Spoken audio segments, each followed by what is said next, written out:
Macquarie University. Thank you for joining us for LinkedIn for Career Opportunities. You've got a very comprehensive handout here which we'll go through, and I'll try and make it as practical as possible. Basically, the idea behind this particular workshop is working out what is LinkedIn and why you should update your LinkedIn profile. We're going to go through some statistics and settings that I really encourage you to change. Also, how important these other sections are, turning on career interests, and then we're going to do a little demonstration on your phone as well. And then there's more links to further resources. So this particular handout is at sueelson.com/MQ. So you'll see on the bottom here is my website. So if you do /MQ, you can download this handout from there. And then you can just click on the links rather than have to type up the links as well. Now, I will skim over some of the bits and pieces of information because obviously in an hour-long session we're not going to have enough time to go through all of this, and it would, it's a lot more information. But I do want to focus on what I think are the most important things to help you with career opportunities. So just in case you didn't know, it's not just another form of social media, it's a very popular one. Established in 2003, purchased by Microsoft in 2016. It's the world's largest professional network with over 10 million users in Australia and 600 million worldwide. So that's a lot of people. I don't know of any others that compete against it, in terms of, a list of professionals. There are a few people who've said, what's the alternative? And I can't really tell you that there is one because I haven't seen anything that's comparable. And I joined on the 21st of December 2003, so I'm one of the first 80,000 people in the world on LinkedIn. I'm number 77832. Then I started consulting on LinkedIn in 2008, and then I wrote my first book in 2016 on LinkedIn as well. So it's my favourite social media platform and the one that probably generates the most opportunities for me. But a lot of people use it because people will Google you. So if you're going for a job, they're going to Google your name and see what comes up. They're also going to check social media to see what sort of a profile you've got on social media and decide whether they like you or not. And 75% of people will check you before the interview, and obviously 95% before they actually give you the job. So, really important that you do come up well on Google. The next thing is, it's also really good for building your network. So whilst you're studying either here at Macquarie or somewhere else, you can connect with other students, you can connect with teachers, you can connect with people you work with. All of these build your network. So believe it or not, last night I've met up with a girl that I last saw in 1979 at high school, and it's the first time I've seen her in 40 years. So it was really weird because, we're obviously a lot younger then, but I found her on LinkedIn, her name popped up and I thought, oh, that looks like somebody I went to school with. And so I was coming to Sydney and, we connected last night. So, you never know where it's going to connect you. It's also about sharing your story, and a lot of people in Australia feel uncomfortable with putting a lot of information online. But if you don't tell the story, how would somebody know that you have this expertise? So I think it's really important that you actually do, highlight all different things that you've done, so that way people can understand, this is what you can do in the future. And my second book was about attracting the right career opportunities to you. So what you actually want to happen is you want the right opportunities to come directly to you, ideally, rather than you have to go chasing them. So a lot of the techniques I talk about are designed so that people find you rather than you having to go find them. And ultimately, you can also use it as a tool yourself if you do want to chase opportunities and find people, find jobs, find the sorts of things that would suit you. So let's go through the handout. It talks on the top of page 3 about your primary and secondary keywords and how you can prepare a list of those. And then also it goes into a lot more details of the benefits of LinkedIn. So although I know this is a handout, you may never refer to it again, I actually really encourage you to read those articles because it does go into a lot more detail about it. And it talks there about a couple of the reasons why it's important, and also the history, which I've already mentioned, and the fact that if you want to keep up to date with the news, you can follow that link, or about LinkedIn, or the blog, and that will give you updates on what's happening on LinkedIn. So for a lot of people who come to my seminars, they've got issues about LinkedIn. They're not sure whether they should have LinkedIn or not. So, you know, they're concerned about their privacy. And I say, well, it's not where you're living or where you had holidays or that sort of thing. It's all your past history. So, you know, try not to be anxious about that. And you do need to have a digital footprint. So if you're new to Australia and somebody Googles you, nothing comes up, out, you know, because people expect to be able to see something online about you. You don't know who to connect to. So what happens with a lot of people on LinkedIn is they get all these invitations from all these people from obscure countries that they've never met before, and they get all anxious. And I say, well, if you don't want to connect to them, don't connect to them. You know, there's no issue, you just say ignore. So I've started to ignore a lot more people now because, you know, somebody with 2 connections in Nigeria who's in welfare development or something or another, it's really nothing to do with what I do. So I just say, you know, no, and ignore it. Too much time? Well, I wouldn't suggest you spend more than 20 minutes a week as an average, but that would be if you're really trying to use LinkedIn, you know, quite a bit to achieve results. But the rest of the time, just go on with what you would normally do. I still use the free account, and some people say, but I don't know what to write on my LinkedIn profile. What should I put there? And I say, well, it's actually better if it's just dot points, you know, like lots of lists of things that you can do. Because a lot of people will be looking at you on their mobile phone, and so you want it to be what I call scan friendly or mobile friendly. So when people read the text, it's not huge long paragraphs and long sentences and all that sort of thing. It's too hard to read on a mobile device. Scared of computers? Well, unfortunately they're with us to stay. And you can either be digitally literate, which means having a LinkedIn profile, or you can be competent, which means you've got photos, you've got videos, you've got, you know, keywords everywhere, you know, you're really optimising it for your purpose. If you work for a company, you obviously need to follow their social media guidelines, so they might say you're allowed to do this or not allowed to do that, so just be aware of that, and if you need help, obviously ask a friend. So what I'd like to do is demonstrate some of the statistics, and I encourage you to write these on your notes as we go through. And the first one is your number of connections. So if you just click on My Network, and you can still see this on your phone as well, some of these. So you might like to try it, and you can jot the numbers down. Have you got a pen? No, can you do it? Thinking. Last one. So number of connections. So the maximum you can have is 30,000. So if you click on My Network, I can see that I've got 15,681. So if you just started a profile, I suggest get to 60. That's the first goal.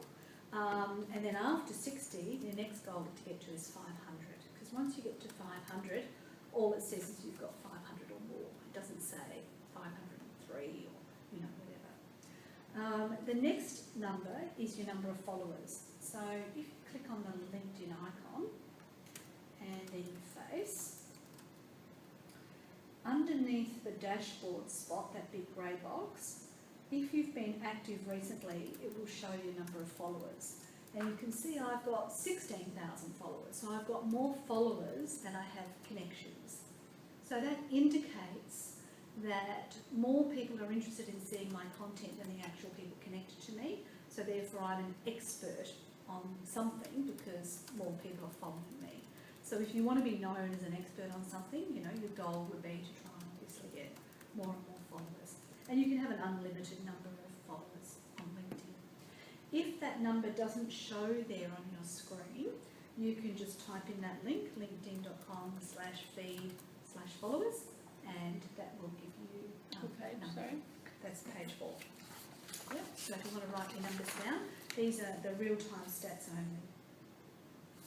The next one in the dashboard is this one on the left here, which is the number of views you've had in the last 90 days. So I recommend that you try and get more than 100 views per 90 days. If you're not getting 100 views, it basically means you're not coming up in search results and people are not clicking. So, you know, that's a number that you would try and get over. And then also on the right-hand side, this is your number of appearances in search results in the last 7 days. So you want that number to be, you know, 50 or 100, you know, the same, because that's only 7 days, the other one's 90 days. So although you may appear in search results, everybody's going to click on you. So obviously, you know, you want to keep those averages, you know, fairly similar. And then the next one is this All-Star profile. So on the dashboard, it says I'm an All-Star, and that's simply because I've filled in enough sections on my LinkedIn profile, so it gives me that All-Star rating. Further down your profile, if you've already put them in, you'll have some skills, and hopefully some people will have voted for your skills. And the goal here is for the top 3, so you'd write those top 3 down, and you'd say, I've got, you know, how many votes for each of those. So you want to have at least 20 votes for each of those. I think I've got 188 for LinkedIn and... Like, are they endorsements? Endorsements, yeah, 122 for LinkedIn training. You can't see that, you'll just see 99 plus, but yeah, the goal is to get at least 20 for those top 3. It's not an important criteria for coming up in search results, but if somebody who's really good at that skill says you're good at it, that's worth a little bit more, because, you know, it's saying that somebody who knows that skill, you know, is recognising you. And the next one is recommendations. So you can see here the number that I've both given and received is fairly similar. So if you haven't got any yet, definitely encourage you to get 6 of each, because this, you know, particularly as you're new to Australia, even if they're from another country, that's fine, but there's something there that people can see. So, you know, it's really, really helpful to try and get 6 both given and received. And when you give a recommendation to someone, you need to remember that it could be used in court. So you don't want to say something that you wouldn't be prepared to say in court. So just keep that in mind as well. The next thing we're going to do is just change one of the settings on Google Chrome. Are you using Google Chrome for browsing LinkedIn? I've used, no, I don't use it very often. Yeah, okay. Well, one of the settings I do is I just normally go into settings, or you can just change your preferences. But in Google Chrome, you go to Advanced, and then you go down here and you choose Ask where to save files before downloading. So the benefit of that is that it doesn't just, when you download something, just go to Downloads with whatever name it had, Right. you get to choose, right? So that's why I've turned that setting on. But the reason I'm doing it is when I'm working with a client, before I start working on their LinkedIn profile, I choose, next to this Add Profile section, I choose Save to PDF. So that saves a copy of the LinkedIn profile. So if I do that now, because I've changed that setting to Ask where to save each file, we've got apparently poor internet here today because of the heat. Anyway, we'll just see what happens. But as you'll see on the notes, what I'm going to suggest that you do is save the file name with today's date back to front. So 2019-0131, because that sorts it in date order. Then dash your first name, dash your last name, dash LinkedIn, dash profile. And that way, just by looking at the file name, you'll be able to see this is what my LinkedIn profile looked like on that date. Now, the beauty of this particular function is that you can also visit someone else's LinkedIn profile and say, wow, I really like what they've done with their LinkedIn profile. Save it to PDF, print it out, and copy a few ideas. Because, you know, they might have the same keywords that you would use, or they might have some language that resonates with you. Obviously, you can't lie on LinkedIn. I never recommend that. But, you know, you can definitely get some ideas and some suggestions from other people's profiles. The next one on the settings is download your data. So once you go into settings and privacy from that top menu, whoops, we've dropped out altogether. This is not good.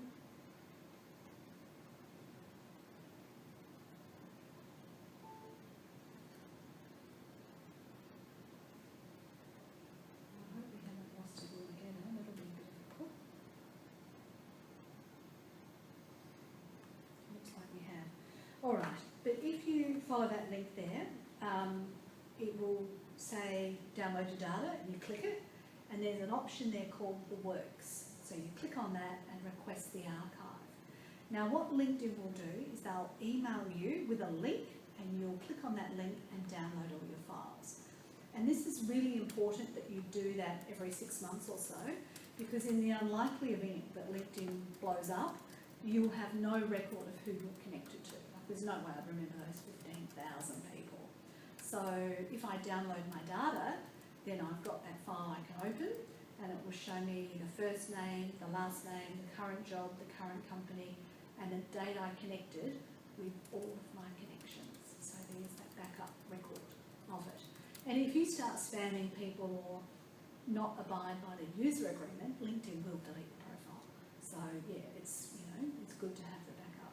But also we just want to make sure, just in case the platform dies, we're back. Okay, I'll just show you here. Download your data. And you click the works, and you click request archive and pop your password in. Alright, now there's some other settings that are extremely important to do. So when you visit your profile, so just click on your face again, on the top right hand side here it says edit public profile and URL. Now when LinkedIn creates a LinkedIn profile for you, they just put your first name, your last name and a whole bunch of numbers and letters. And that does not optimise your name in Google. So when you change it to just your name, it optimises it for Google. Now if your name is not available, you can put your first name dash last name and see if that's available. And if that's not available, you can go back to your first name, your last name and perhaps a number, but nothing to do with your date of birth, because that's part of your identity. So changing that URL will optimise your name in search results. You can also copy that URL, put it on your resume, put it on your email signature, put it on your phone signature, all these other places, so that people can just click through and see your information as well. Also on this screen, you can see that it says your profile's public visibility. So if you decide to do something crazy and then, there's a lot of publicity, you don't have to delete your profile. Just come in here, turn it off, and immediately your profile disappears offline. So yeah, there's never any reason to delete the profile. You can just make it invisible. And further down on here, you can also make sure that everyone can see your photo and everyone can see all your other information on LinkedIn. So particularly when you're looking for work, you want anybody to be able to find you and see all of that data.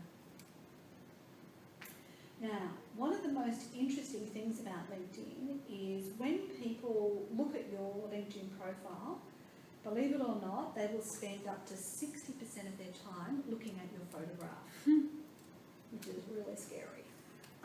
So in Australia, I definitely recommend you look at the camera and smile with your teeth showing, because then you look friendly. So a lot of people, depending on the country they come from, have this very serious looking face or a passport photo. This is not the best photo to put on LinkedIn. And if that one guy, okay, I'm not so smiling. shot. Well, I just had my hair and makeup done, so I use that, but I can see I'm not smiling. Yeah, that's right. So it is a really good idea to be smiling, because you just look friendlier and nicer to work with and so on. You also want a photo that really reflects the type of personality you would be, So I had an artist and she's very, very private, and she had a photograph with sunglasses on and hair across her face, and she's on this angle. And it all looks groovy, but she's an artist. But if she was the CEO of the company, it would look really weird if she was wearing sunglasses. So, you have to try and choose a photo that sort of aligns. I'm not a huge fan of my own photo, but it does meet all my requirements. The eyes are more or less at the 1/3 line, and I've got clothing that, is high neck. And I do encourage high neck clothing, because what it does is it frames the face and puts the focus when people look at your photograph on your face, because people do business with their eyes, so you want everything to sort of draw attention to your eyes. There's a couple more pieces of information there on top tips for your photo, as well as you can upload your photo to photofeeler.com, and they will assess your competence, influence and likability. So people will vote. So if you vote for, 50 photos and what you think of those photos, people will vote for you, and then you'll get a sense of whether your photo is good or not. I warn you now, it's mostly Americans, so their view is slightly different to Australia, so don't take it as gospel truth. And plus the fact, you have to use a photo you feel comfortable with, because I know what I think I look like, and then I see other photos, and I know it's me, but it doesn't feel like it looks like me, so just keep that in mind. Now, one of the most important aspects of LinkedIn is your headline, which is all of this content here. And you can see here, I start off with 3 words. And the reality is, if you're at a networking event and somebody says, what do you do? If you say you're a plumber, they know what a plumber is. If you say you're an academic, they know what an academic is. But if you say, I do this, I do that, I do something or other else, blah, blah, blah, they don't listen. And they don't remember anything. So I usually say to people, specialise in LinkedIn. And then they know that word and they know I'm a specialist, and that's it, and it's done. Now, if I was meeting somebody in a different setting and it was related to websites, I say, I teach how to build websites. So I'd only mention that piece. So, it always depends on who I'm meeting.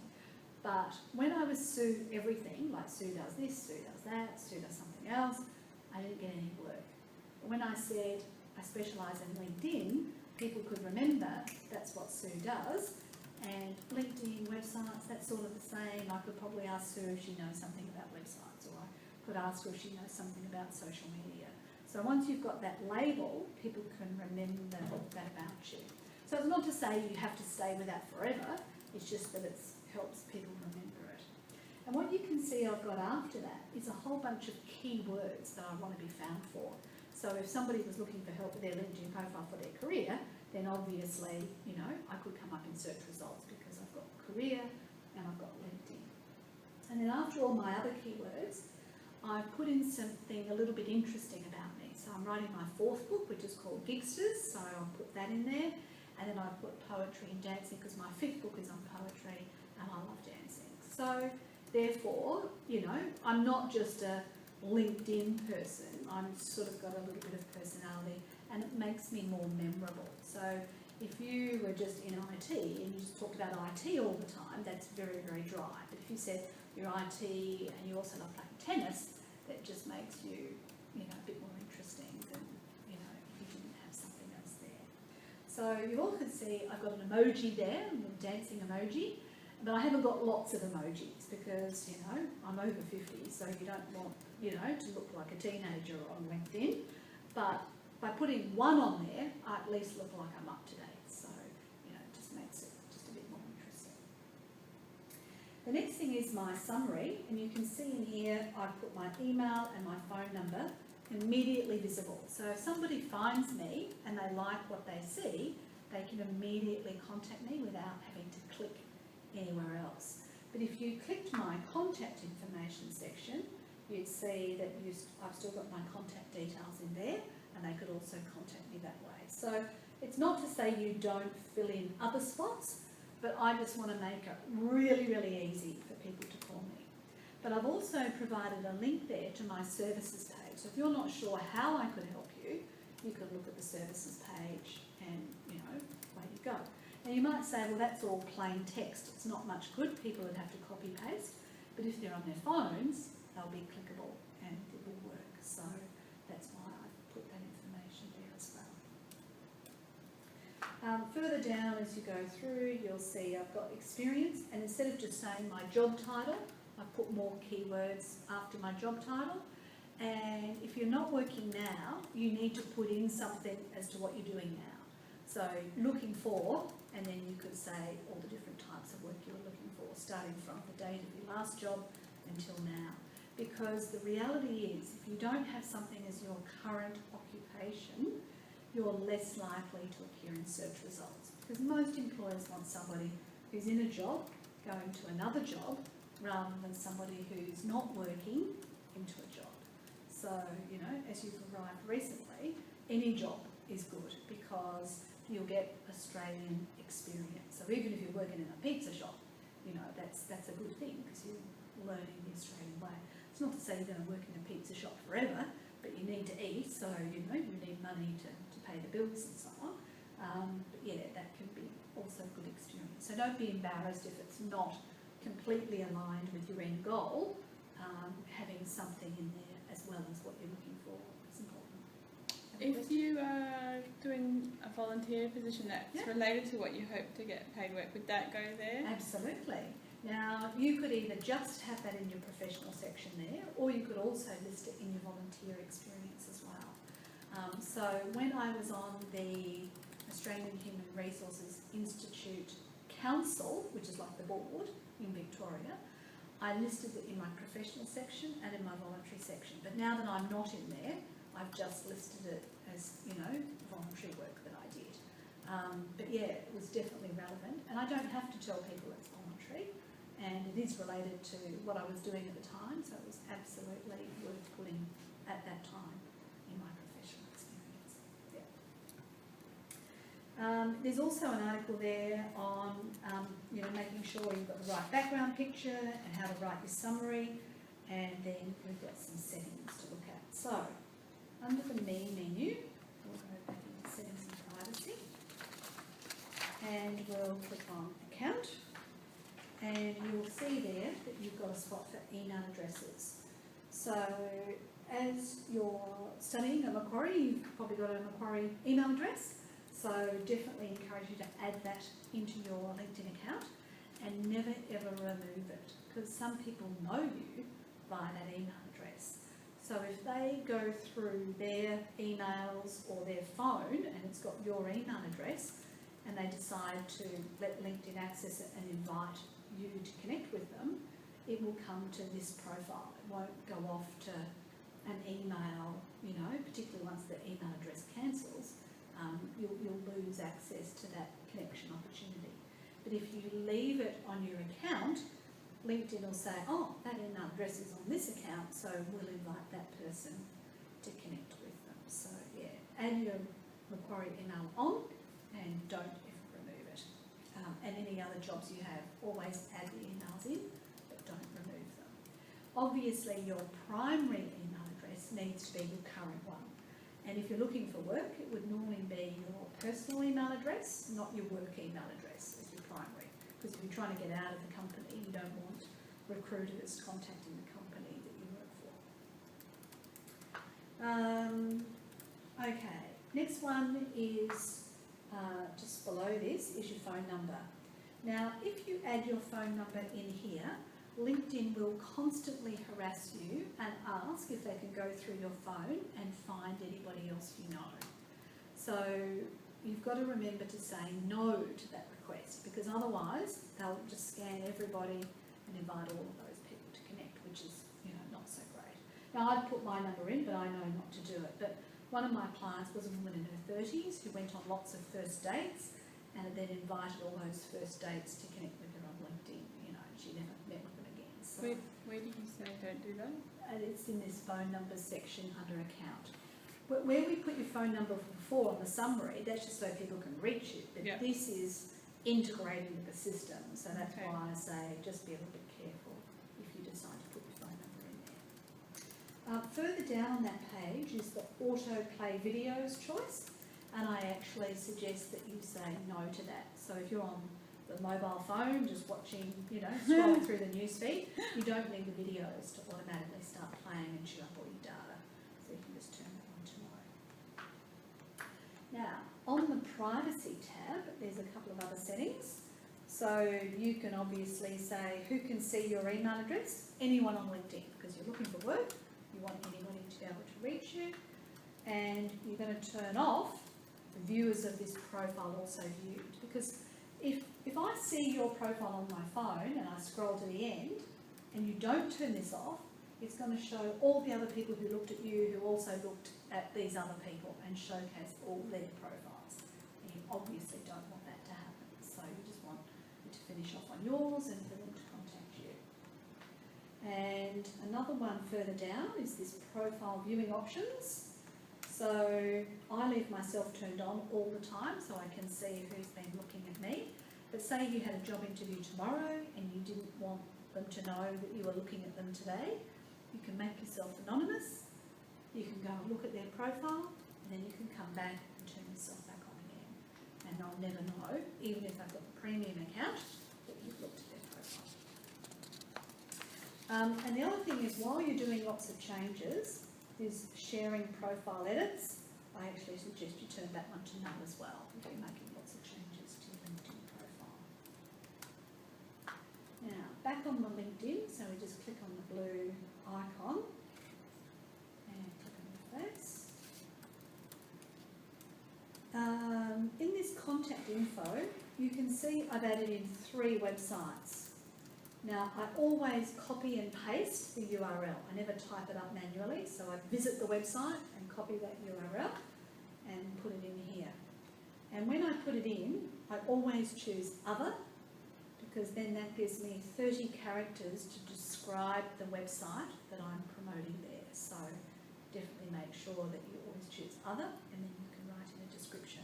So if you're a professional member of a professional body, or you can put Macquarie University if you're studying here, or you've got your own website, yourname.com, whatever, you can put all those links in there.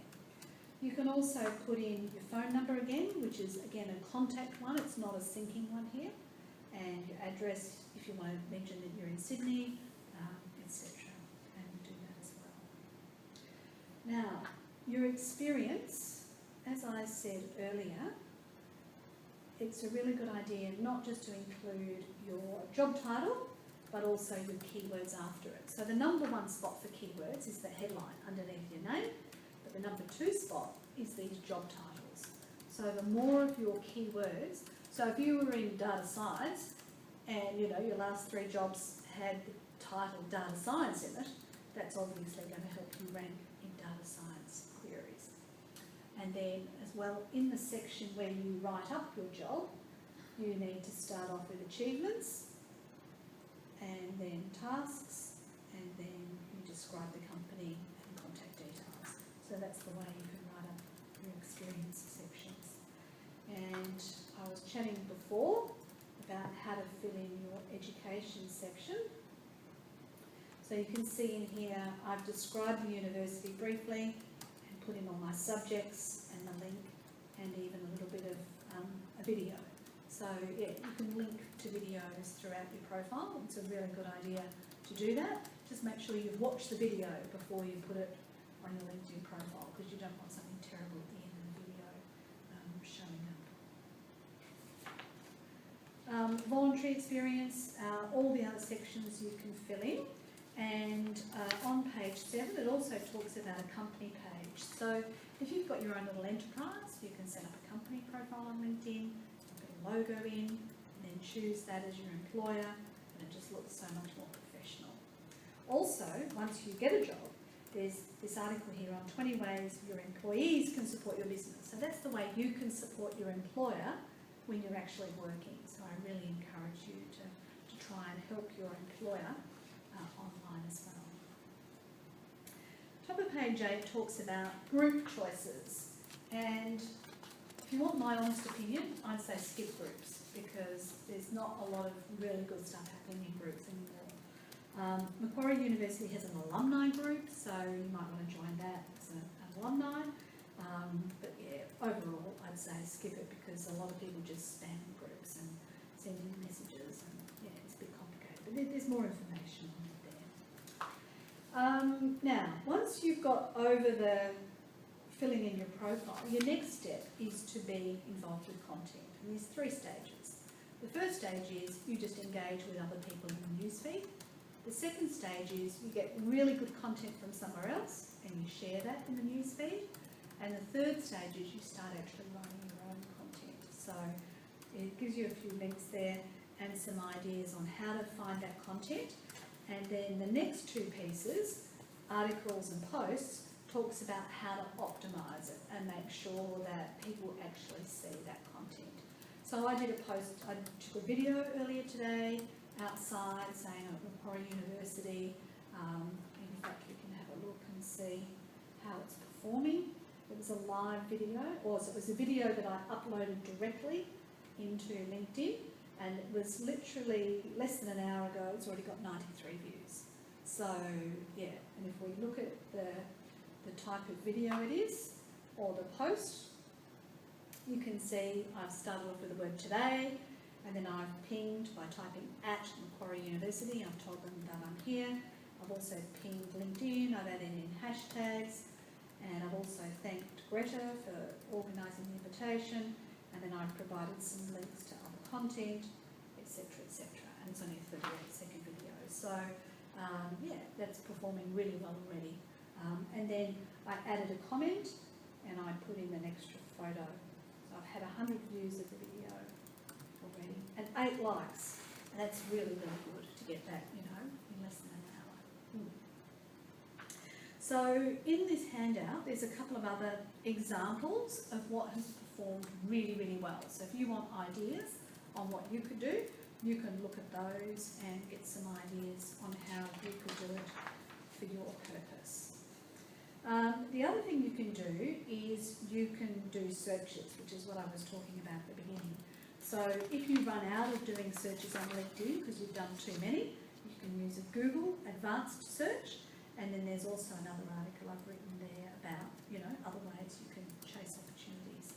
And video, as I said, I've uploaded a live video there, but you can also link to YouTube videos, and it's a really good idea if you've got captions on your videos as well, because a lot of people will look at videos at work or on the train and won't have the sound on. So if you've got captions running along, that can be really good as well. So there's a bit of information on that there for you.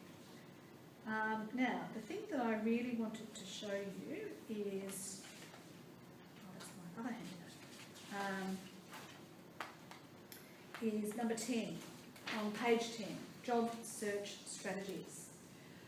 So on the top menu, you've got a choice called jobs, and then under that you can either look for jobs and set up search alerts for jobs, or you can update your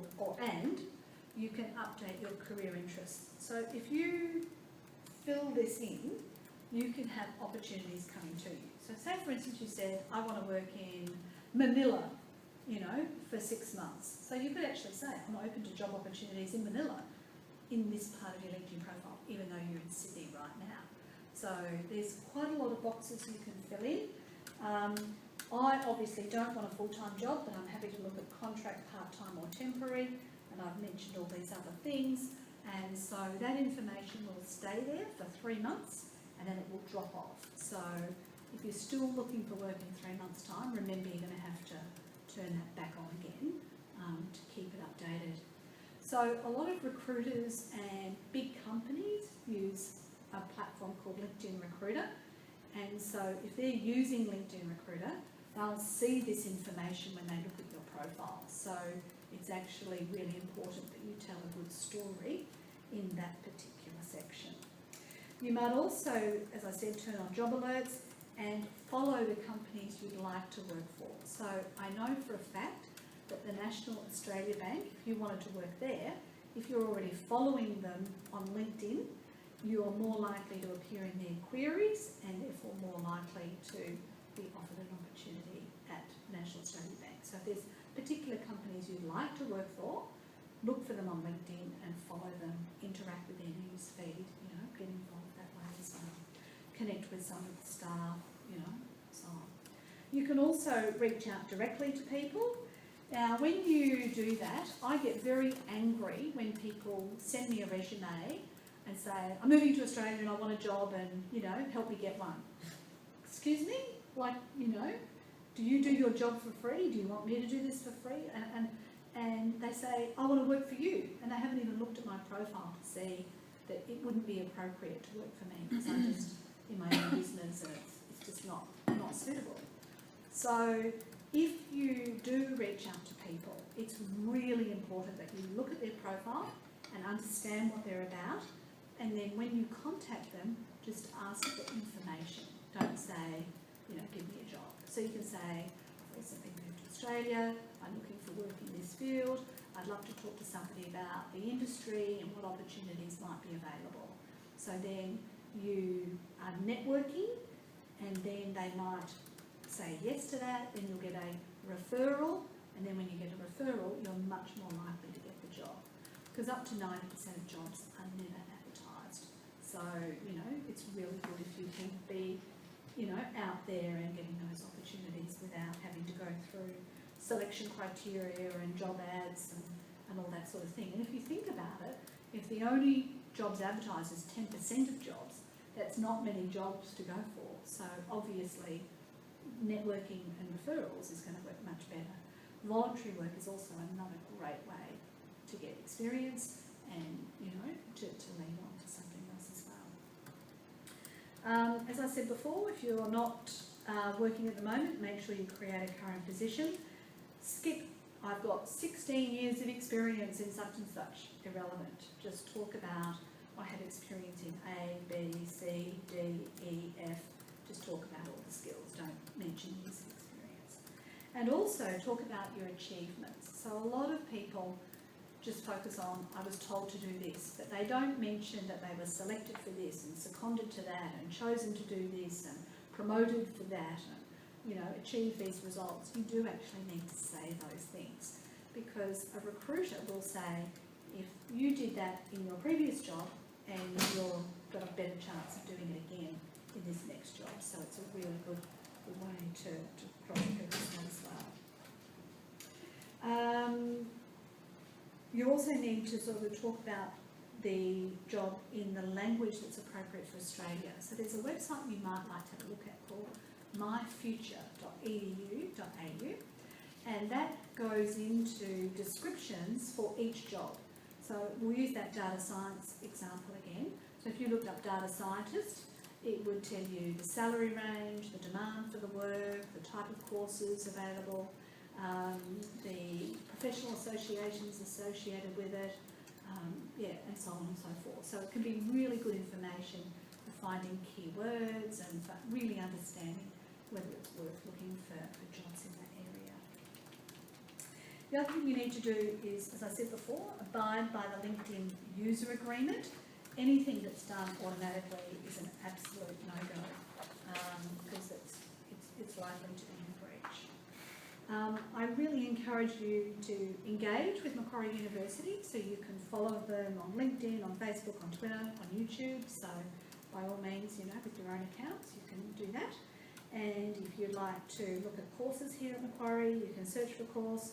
If you're ready to apply, there's an admissions page, and then there's also other events that you might like to come to at Macquarie. I mentioned earlier about doing reviews of things. So if you have a recommendation, that's like a review, but also if you do Google reviews, they can come up in search results.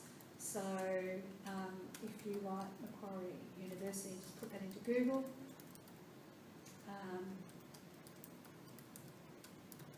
It's not showing your page there. Normally it would have shown up here on the right, and there would be click write a review. But if you click that link, that will take you there and help you to write a review to say, thanks Macquarie, went to the LinkedIn for Career Opportunities workshop, was very helpful, or something like that. So good practice to say thank you. Most people only write reviews when they're angry about something, not when they're actually happy about something. And I've written 44 reviews on Google now, and it's proven to be, quite a good even marketing strategy for me, because, people see my details having written reviews. And I do like to say thank you to people when they do stuff. So I normally take a few photos, so I'll add the photos to the review, and it can work really, really well. If you'd like to read a review on Sue Elson, I also say thank you and shoot you a book. So make sure you've connected with me on LinkedIn, so I've got your email address and I can shoot you a copy of that as well. So more than happy to answer quick questions via email. So now what I'd like to do is just show you a couple of things on your phone. So if you can turn on Bluetooth on your phone and then go to the LinkedIn app and click on the two little people on the bottom of the screen. And then now on the top of the screen, you should have a choice which says Find Nearby. Now, because the internet's a bit weak on my phone, you might not see my details, but hopefully you'll see each other's details. Is anybody popping up on the screen?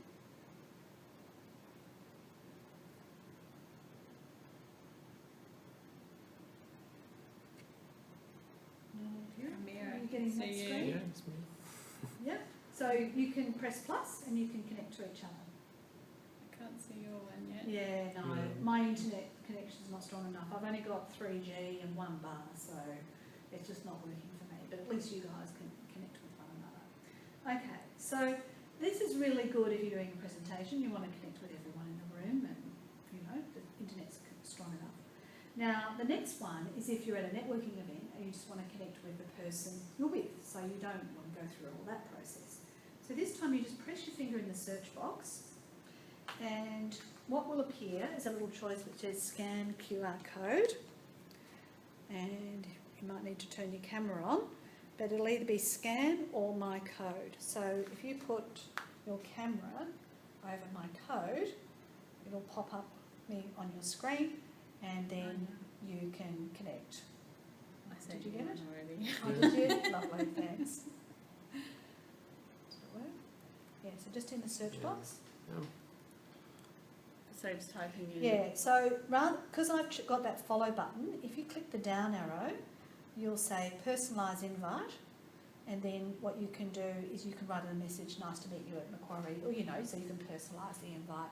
So that way people will remember where they met you, you know, rather than just hit connect, because, you know, we connect with lots of people and we don't necessarily remember who they are. But this option is really good if you just, you know, at a one-on-one meeting, really nice to do that. So, we've got 2 minutes left for questions, so we can finish on time. So, anything else you would like to ask? I'll turn the video off so that it's private. Thank you, obviously, for being here.